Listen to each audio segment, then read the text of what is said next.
Witam wszystkich w kolejnym odcinku Student Talk. Dzisiaj z nami będzie Sandra, która jest młodą, utalentowaną, niesamowitą dziewczyną. Witaj, Sandro. Hejka.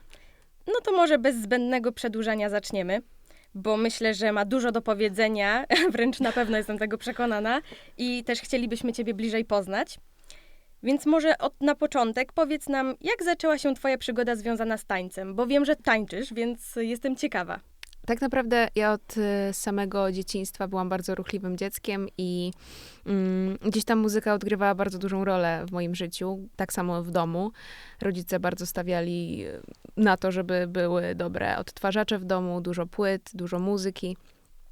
No i tak naprawdę to ja bardzo dużo tańczyłam w domu.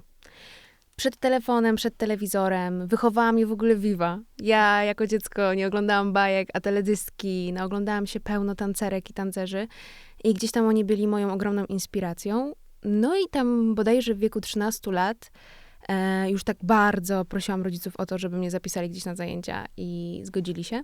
No i zaczęłam swoją podróż z tańcem w wieku 13 lat w szkole tańca Rockstep w Radomiu. Super. Ale wiem, że poszłaś do liceum aktorskiego, właśnie o profilu aktorskim, klasa teatralna, bo chodziłyśmy razem.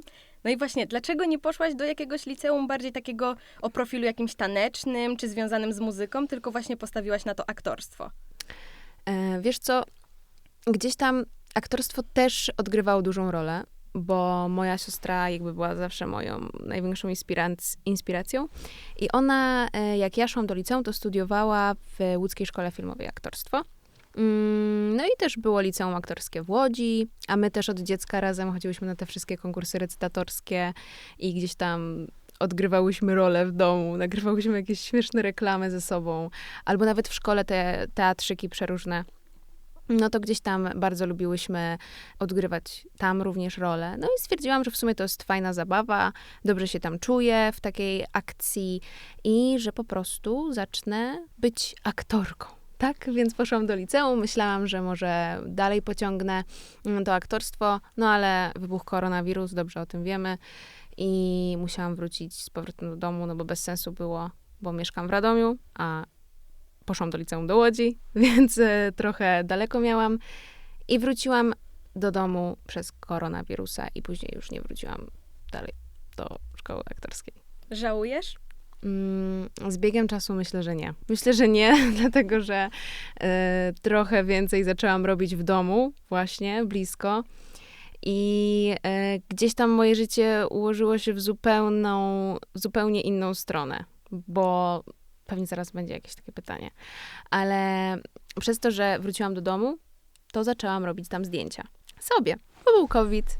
Było nudno, nic nie było ciekawego do roboty, więc zaczęłam robić sobie fotki na Instagrama. No i zaczęła się moja droga z modelingiem związana.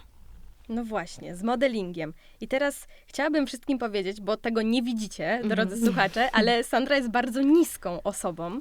I właśnie, jak to z tym modelingiem? Bo z tego, co wiemy, no to raczej do modelingu mogą iść tylko osoby, które są wysokie. A tutaj jednak jesteś idealnym przykładem na to, że można łamać te stereotypy i w ogóle no te przekonania. Tak, dokładnie. Ja mam 1,62 m wzrostu dokładnie, ale ja nie jestem stricte w tym modelingu fashion, typu nie obstawiam pokazów mody, tak? Pokazów, tylko pracuję głównie w komercji, czyli nagrywam reklamy, kampanie, sesje beauty, czyli stricte tylko twarz, makijaż, włosy, no i takie luźne stylizacje. No i tak naprawdę to główną rolę odgrywa perspektywa na zdjęciach, więc jak jest dobrze zrobione zdjęcie, to ja potrafię wyglądać jakbym miała 1,80 m, a potrafię wyglądać jakbym miała 1,40 m, więc to zależy głównie od perspektywy. No ale wydaje mi się, że teraz w modelingu te wszystkie bariery są powoli łamane, że już nie do końca się stawia na takie bardzo szczupłe, wręcz wychudzone, niezdrowe sylwetki. Gdzieś tam więcej się otwiera dróg dla osób, które po prostu są normalnej budowy, nie są też za wysokie. Więc gdzieś tam każdy ma szansę, myślę teraz, żeby się odnaleźć w modelingu, w komercji i ta droga jest coraz bardziej otwierana dla wszystkich. A w przyszłości widzisz siebie bardziej właśnie jako modelkę, czy jednak tą aktorkę? Myślę, że jakby to dało się jakoś połączyć, to byłabym zadowolona tak samo z roli w jakimś filmie czy w teatrze i tak samo byłabym zadowolona gdzieś robiąc kampanię w Polsce czy za granicą. No to jest coś, co ja lubię robić. To mi nie przeszkadza. Po prostu jest dla mnie, uważam. Cała ta sfera artystyczna, od tańca. Zresztą to się wszystko łączy, bo gdzieś tam na planach zdjęciowych ja też muszę odgrywać rolę. Ja też muszę się wcielić w coś, muszę się zachwycać czymś, czego naprawdę nie znam i pierwszy raz coś widzę. Więc to też jest, no poniekąd trochę aktorstwo, też taniec. Bardzo często na planach zdjęciowych liczy się ruch i to, jak ktoś ma poczucie rytmu, jak się rusza przed kamerą, świadomość ciała przede wszystkim jest mega ważna, a przez to, że tańczyłam, no to tą świadomość ciała jednak mam wypracowaną. Więc wydaje mi się, że ten modeling, aktorstwo i taniec, to wszystko mi po prostu daje więcej możliwości i łączy się poniekąd ze sobą. No dobrze, no to teraz mam takie pytanie. No. Skoro jesteś artystycznie uzdolniona i sama mówisz, że czujesz się pewnie właśnie w modelingu, w aktorstwie, w tym tańcu, to skąd pomysł na studia medyczne? Tą psychologię, którą studiujesz? To jest bardzo ciekawe pytanie, ale ja tak naprawdę od zawsze czułam, że moją wewnętrzną misją jest dzielenie się dobrem, uśmiechem i takim wsparciem. Bo ja przechodziłam przez różne etapy w swoim życiu i zarówno te psychiczne etapy były bardzo różne i byłam wiele razy w życiu odrzucona. Wiele razy. I gdzieś tam jak potrzebowałam pomocy, to jej nie mogłam otrzymać. I tak stwierdziłam, że ja odczaruję ten zawód. No bo mój tata choruje na glejaka, raka mózgu. I zachorował, jak ja byłam w liceum. I jak potrzebowałam pomocy z liceum, jakby tam chodziłam do psychologa, to psycholog szkolny powiedziała do mnie takie słowa. Wiesz co, Sandra, twój tata i tak umrze, więc skup się na nauce. Tak, dokładnie. Skup się na nauce, bo nic z tym nie zrobisz. I jak miałam wtedy zareagować? Jakby ja wtedy po prostu zamarłam i stwierdziłam, że nie pozwolę, żeby ktokolwiek z młodych ludzi, bo ja stricte później będę celowała w stricte psychologię dziecięcą. I stwierdziłam, że nie chcę, żeby ktokolwiek więcej z młodych ludzi został w taki sposób potraktowany, no bo jednak w liceum są różni ludzie, są różne dzieci z różnych domów, z różnymi historiami i nie chciałabym, żeby ktokolwiek został sam. Ale to jest niesamowite, bo wiele osób na twoim miejscu by się poddało, gdzieś tam schowało się w kąt i nawet nie próbowało z tym walczyć. A ty jednak podjęłaś tą decyzję i no, poszłaś na te studia związane z psychologią, na kierunek psychologia i chcesz dalej walczyć, chcesz być w tym zawodzie i chcesz właśnie go odczarować, tak jak powiedziałaś. To jest naprawdę niesamowite. Zresztą też wiem, bo obserwuję cię w różnych social mediach i wiem, że starasz się pomagać wszystkim. Często wrzucasz na story właśnie jakieś pytania, że czy macie z czymś problem, albo też prowadzisz live'y, na których rozmawiasz o właśnie problemach młodzieży, o swoich problemach. I właśnie jak ty się w tym odnajdujesz? To jest właśnie to, co chcesz robić? Myślę, że tak. Ja bardzo lubię słuchać ludzi. Bardzo lubię z nimi rozmawiać, patrzeć na nich, dostrzegać różne rzeczy. Mnie jest bardzo trudno oszukać ogólnie. I ja nie wiem, mam wrażenie, że mam otwarte jakieś trzecie oko, cokolwiek to znaczy, ale mam dużą intuicję do ludzi i do ludzkich zachowań. I uważam, że to też jest coś takiego, co ja otrzymałam z góry i że powinnam to wykorzystać. Kiedyś byłam na rekolekcjach w ogóle i ksiądz powiedział takie mądre słowa, że jak mamy do czegoś predyspozycję, że powiedzmy ładnie śpiewamy, mamy dobre serce albo ładnie się ruszamy czy cokolwiek, to nie po to, żebyśmy to zatracili, tylko po to, żebyśmy dążyli do tego, żebyśmy byli jak w tym najdoskonalsi, myślę, żebyśmy po prostu byli w tym jak najlepsi. I ja trochę mam teraz takie podejście, że jak czuję, że coś jest moją drogą, to nawet jeżeli walą mi się kłody pod nogi i po prostu wali mi się cały świat, to jestem nie do złamania, ale myślę, że też dlatego, że właśnie są ludzie, którzy patrzą na mnie i tylko czekają, aż się potknę. Tak. Wiesz, Ludzie o co zawsze chodzi? czekają na ten błąd. Tak. Że oni bacznie obserwują i czekają tylko, aż ja się potknę i powiem, dobra, nie daję rady. No właśnie, a jak ty sobie radzisz z tym hejtem? No bo jednak jesteś osobą już w miarę publiczną, mogę tak powiedzieć. Coraz więcej tych obserwujących przybywa. I jak sobie z tym radzisz? Dotyka cię ten hejt? Czy może jednak bierzesz to z dystansem i starasz się myśleć pozytywnie i skupiać się na tych pozytywnych komentarzach? A wiesz co? Ja nie dostaję za bardzo dużo hejtu. Teraz pewnie będzie masa. Nie, żartuję. Ale to dobrze, dobrze. Tak, zdarzają się jakieś teksty do mnie w moją stronę nieprzyjemne, ale ja oczywiście zaczynam ich tłumaczyć, że to są ludzie, którzy mają jakiś problem w swoim życiu. Coś się musiało stać, bo osoby, które są świadome siebie, są poukładane emocjonalnie, nie będą miały potrzebę kogoś obrazić w internecie. Po prostu ja uważam, że to jest wykonalne, żeby osoba ze samoświadomością, ze samokontrolą, poukładana emocjonalnie jest w stanie napisać komuś na Instagramie: jesteś gruba, brzydka, nie wiem, masz pryszcze na twarzy. No ja sobie tego nie wyobrażam. Więc takie wiadomości zazwyczaj są dla mnie takim wyznacznikiem, że okej, dobrze, no jak tej osobie pomogła ta wiadomość, że mnie obraziła, jest okej. Ja jestem świadoma siebie, swoich wartości i myślę, że w tym momencie mojego życia jest bardzo trudno wpłynąć na to, żebym poczuła się źle. Przez to, że jak byłam młodsza, bo to w ogóle ta moja kariera, powiedzmy, w internecie, to zaczęła się, jak ja byłam naprawdę bardzo młodą osobą i powiedzmy byłam tam w 4., 5., w 4. klasie założyłam swój kanał na YouTubie. O proszę. Tak, ja nagrywałam filmiki typu Back to School albo... Czyli to, co było na topie, co no każdy chciał właśnie, oglądać. Dokładnie, jakiś tam room tour. No i wtedy w mojej szkole fala hejtu. Ja wchodziłam i byłam wyzywana. Zazdrość. No ja nie wiem, czy to zazdrość, nie wiem, co to było, ale szczerze, to była tragedia. I to był moment, gdzie jakby uczniowie bardzo, nie tylko uczniowie, no znajomi w ogóle, naruszyli tą moją pewność siebie.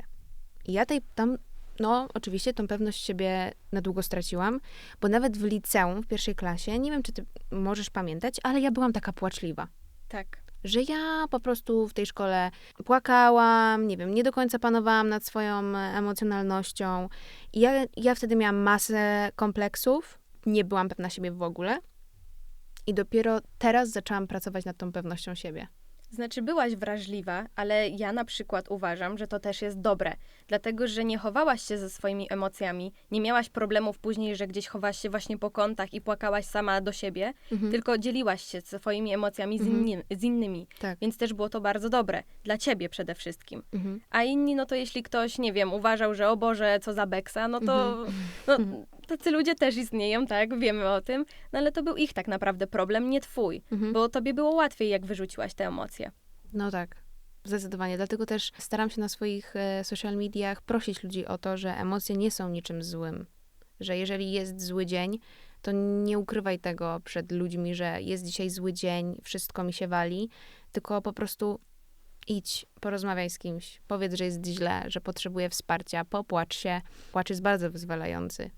Zresztą, jak się płacze, to ma się później ładne rzęsy.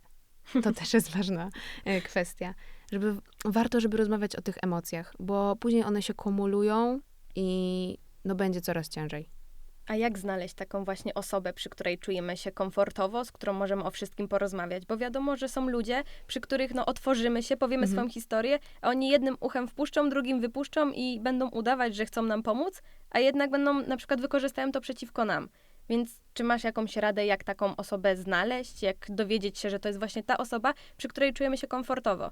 I znowu tutaj wrócę do tego, co powiedziałam, że ja lubię ludzi obserwować. I to, jak oni się zachowują. I ja uważam, że na przykład moim wyznacznikiem jest bardzo często to, jak ktoś mówi o innych ludziach do ciebie. Wiesz, o co chodzi? Tak. Że na przykład ktoś wyzywa od najgorszych jakieś dziewczyny inne.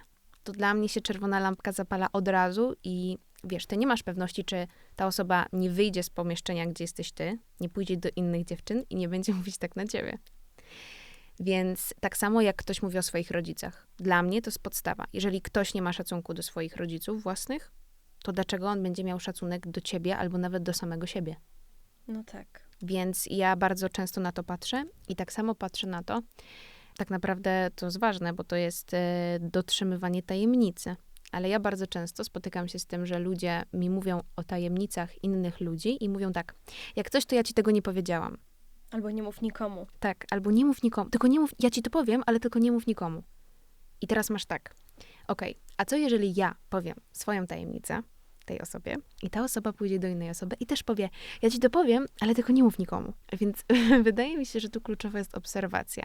Ja też ta intuicja też jest prawdziwa, bo nieraz czujesz, że to jest ta osoba, nie? Że coś we wnętrzu ci podpowiada, tak, to jest ta osoba, nie wiem, czuję od niej pozytywne wibracje, pozytywną energię i czuję, że będę mogła jej o czymś powiedzieć. No ale ta intuicja też potrafi zawieść. Więc ja uważam, że no jednak trzeba trochę spędzić z kimś, poobserwować jego zachowania, żeby mu tak w 100% zaufać, no bo to jest ważne. Jak ktoś naruszy nasze zaufanie, może być ciężko.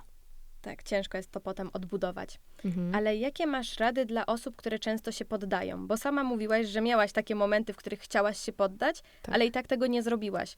Więc jak można zachęcić takie osoby, żeby się po prostu nie poddawały, żeby wierzyły, że im się uda i dążyły dalej do celu? No bo w dzisiejszych czasach, no nie ukrywajmy, jest to bardzo ciężkie. Tak. No gdzieś tam zewsząd mamy podkładane nogi, czy też sytuacje losowe potrafią sprawić, że po prostu czujemy, że nie dajemy rady, ale tak naprawdę to jest tylko nasza głowa. I nastawienie w głowie jest najważniejsze. Żeby wstawać z myślą rano, girl, dasz radę, zrobisz to, będzie wszystko w porządku. I tak jak powiedziałam z tymi ludźmi, że trzeba pomyśleć, ile ludzi czeka na to, aż my się przewrócimy. Masa. Jestem pewna, że masa ludzi czeka na to tylko, aż popełnimy jakiś błąd. I dla mnie chyba to jest najbardziej motywujące, że dużo na mojej drodze było osób nieżyczliwych. I mam taką satysfakcję, że pomimo tego, że oni mi naprawdę dużo zła pisali i mówili, to ja się po prostu nie poddaję. I to też jest związane bardzo z samodyscypliną, wydaje mi się. Że jak czegoś bardzo chcemy, to robimy wszystko, żeby to osiągnąć. I to jest bardzo ważne. Jaką miałabym radę dać? Po prostu podążać za sercem. Wydaje mi się, że jeżeli serce bije do jakiegoś kierunku, to ono będzie biło dalej. Tylko trzeba mu pomagać trochę. Trochę tam sobie powiedzieć, że na pewno dasz radę, na pewno będzie dobrze. Wstawaj, nie wiem, Zosia, Basia, Krysia. Będzie dobrze. Musisz tylko działać. I nie myśleć o złych rzeczach. Bo my w ogóle mamy tendencję do myślenia negatywnie. Że my w ogóle zakładamy coś bardzo źle od razu. Tak, ludziom Że- łatwiej jest Mhm. się właśnie usprawiedliwiać. Na Tak. przykład powiedzą, dajmy przykład po prostu jakiejś kartkówki, że o Jezu, ja się nie nauczyłem, dostanę dwóje, nie zdam, nie zaliczę. I później ludzie mają takie przeczucie, w ogóle to jest udowodnione, ja ostatnio to czytałam, że później mają takie poczucie, no ja się usprawiedliwiałem. Ja mówiłem sobie, że nie dam rady i nie dałem rady, czyli faktycznie wiedziałem, że się nie nauczyłem. Tak. A znowu jak zaliczą, to jest, o widzicie, jednak mi się udało, czyli nie jestem taki najgorszy. Tak. I właśnie co ty o tym myślisz? Jednak lepiej myśleć pozytywnie? Ja uważam, że tak, bo się wtedy przyciąga te pozytywne wibracje. Jak będziemy myśleć, że na przykład, kurczę, nie wiem, będzie tylko źle, no To to my będzie. się nastawiamy źle. Więc jak my mamy później zrobić coś dobrego, idąc gdzieś z nastawieniem negatywnym?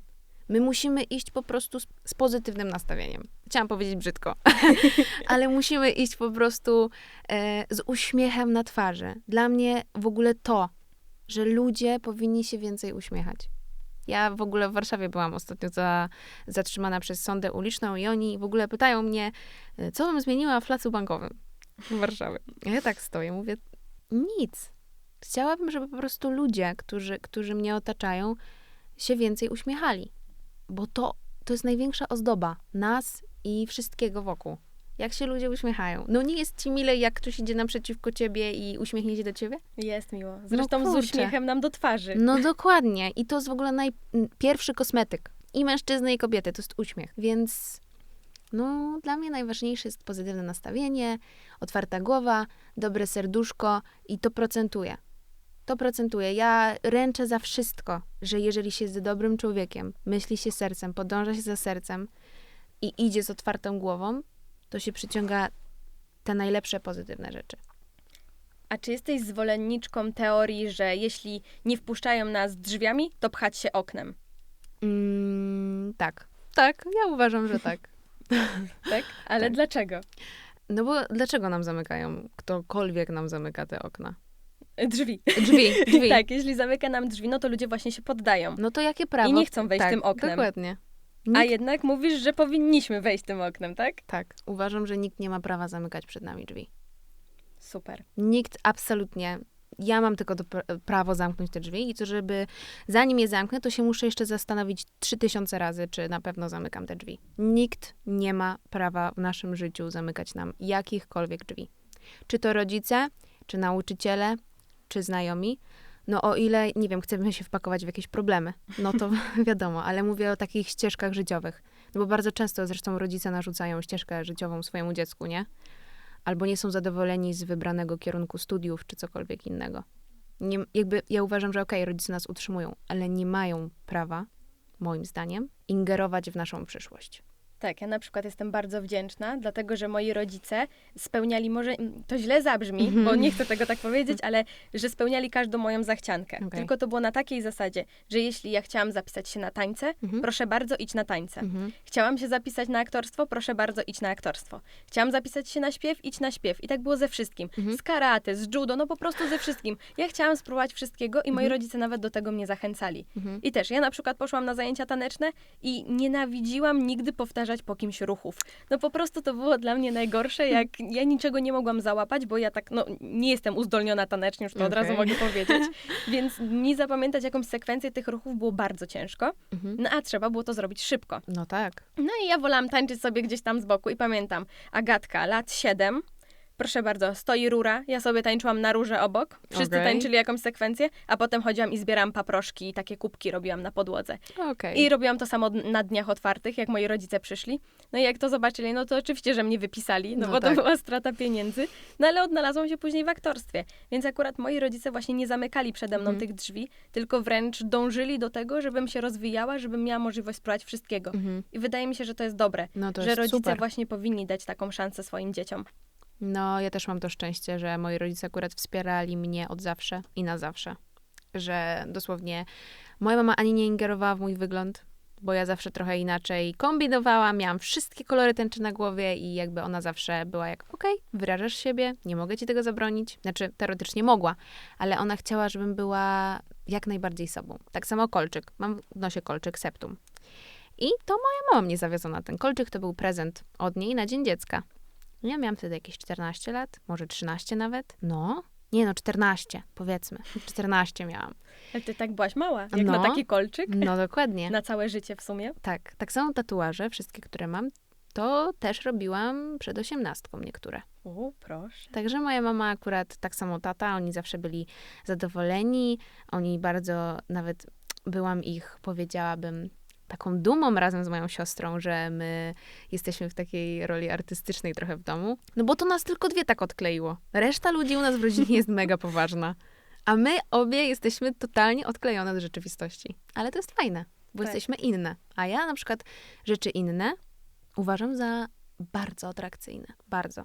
Zawsze trzeba się czymś wyróżniać. Tak. Nawet jak ktoś uważa, że się nie wyróżnia, że jest taki sam jak wszyscy, zwykły, szary człowiek, to prawda jest taka, że on i tak ma coś do zaoferowania, coś, czym po prostu będzie się wyróżniał na tle innych. Tak. I jeszcze tutaj chciałabym wrócić co do tego hejtu a propos, bo ja na przykład uważam, że trzeba też liczyć się z tym i jakby odkrywać i też wiedzieć po prostu, czym jest opinia, a czym fakt. Tak, to jest Dlatego, ważne. że jeśli ktoś nam powie, że o nie, jesteś brzydka, jesteś gruba, no to trzeba to odróżnić, bo to jest jego opinia, a Tak. nie fakt. Nie, że my jesteśmy grubi, czy właśnie brzydcy, tylko no po prostu no, wyraził swoją opinię. Tak jak mówiłaś, chciał siebie uszczęśliwić tym, że tobie dogryzł.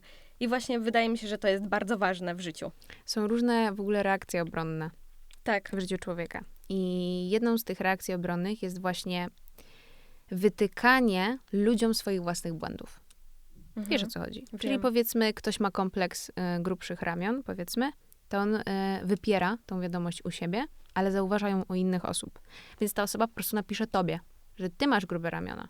Wiesz, o co chodzi? Tak, To jest rozumiem. właśnie jedna z reakcji obronnych. I myślę dlatego, wydaje mi się, że ta psychologia jednak trochę mi pomaga ten hejt gdzieś tam ograniczyć, ale w ogóle to nie jest tak, że ja wszystkie te wiadomości, które do mnie napływają, ja je olewam. Nie. Ja się nad każdą zastanawiam i mówię ci to szczerze.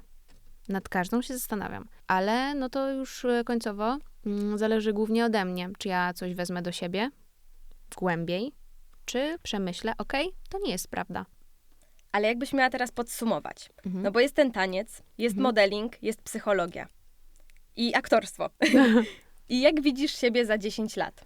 No bo teraz masz Mhm. 20, tak? Jeszcze. Znaczy Je- nie, 19. 19 Tak. jeszcze, no to tak, zaraz Mhm. będzie 20. Mhm. I no, jak siebie widzisz tak koło 30 właśnie? A wiesz co? Jedna rzecz się nie zmieni. Mam nadzieję, że będę z moim obecnym chłopakiem. To na pewno bardzo chciałabym. Chciałabym na pewno być dobrym człowiekiem. Tak jak jestem teraz, mam nadzieję. Tak za 10 lat. A w jakiej dziedzinie? Myślę, że ta psychologia jest mi bardzo bliska. I marzy mi się mieć swój gabinet stricte z pomocą dla dzieci. Myślałam też, żeby później zrobić sobie po studiach psychologicznych neurologopedię. To No. bardzo ciekawie, bo to jest ciężki zawód i ciężki kierunek. Tak. I mieć taki gabinet pomocy właśnie dla dzieci, więc to by było bardzo przyjemne. Ale jeżeli moja ścieżka życiowa pokieruje się w ten sposób, że nie wiem, będę aktorką połączoną z modelką i tancerką, będę również zadowolona bardzo. Więc tak, bym była... Ja szczerze przyjmuję wszystko, co wszechświat dla mnie przygotuje. Z otwartymi rękoma. To wspaniale. Bardzo dziękuję Ci za tą rozmowę. Była naprawdę owocna. Mam nadzieję, że zarówno ja, jak i nasi słuchacze wyciągną z tego wiele dla siebie. Ja też mam taką nadzieję. I trzymamy wszyscy za Ciebie mocno kciuki, za Twoją Dzięki. karierę. A Was, drodzy słuchacze, zapraszamy do obserwowania Sandry właśnie w social mediach. Pod spodem będziecie mieli zlinkowane jej media, więc mam nadzieję, że wpadniecie i myślę, że Sandra odpowie na każde Wasze pytanie. Tak, zapraszam was bardzo serdecznie, buziaki dla was. To jeszcze raz bardzo Ci dziękuję i do Dzięki. usłyszenia Do w kolejnym usłyszenia. odcinku. Pa, pa!